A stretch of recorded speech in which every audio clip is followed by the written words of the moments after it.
Retrouver la terre ferme que nous embarquons à bord de l'un de nos trains touristiques, celui des gorges de l'Allier.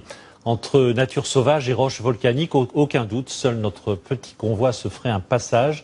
Et un passage au plus près de la rivière, vous allez voir, Axel Béraud et Patrick Delanne nous accompagnent.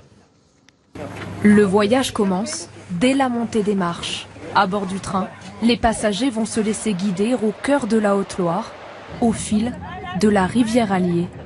Depuis la fenêtre apparaissent les premiers villages et monuments. Ici se dresse intacte la chapelle Sainte-Marie-des-Chazes, construite au XIIIe siècle à flanc de falaise. Dans quelques instants, sur la gauche du train, en regardant vers le haut, vous aurez vu sur le château de Jonchère.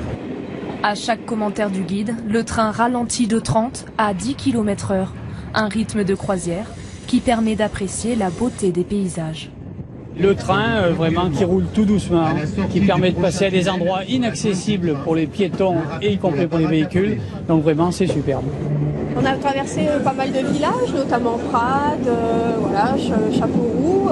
C'est très agréable parce qu'on passe vraiment sur les gorges de l'Allier et on voit tous les paysages et notamment des coins qu'on ne verrait pas en voiture. Car la ligne de chemin de fer est le seul accès possible aux gorges. Elle a été construite dans les années 1860. L'idée est alors de relier Paris à la Méditerranée en passant par le Massif central. Pour y parvenir, il a fallu construire en Haute-Loire 51 tunnels et 16 viaducs à la force des bras.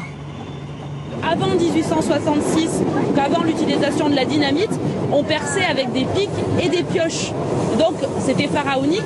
On sait que en termes d'ouvriers, on avait entre 5000 et 7000 hommes.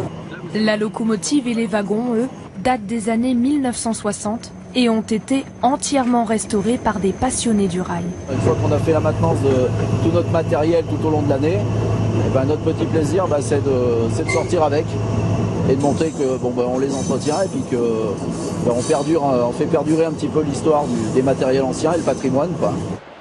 Dans ces vieilles voitures à l'atmosphère d'époque, le temps semble s'être arrêté. Il y a la magie du rail, il y a le charme du train, du vieux train comme on l'a connu quand on était gamin, qui avance, qui ralentit, qui fait du bruit, voilà.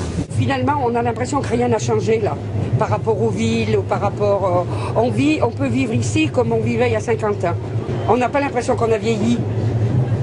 Et dans 50 ans peut-être, ce train continuera de rouler au cœur d'une nature façonnée par l'eau et les volcans. Un mot de la bourse qui continue.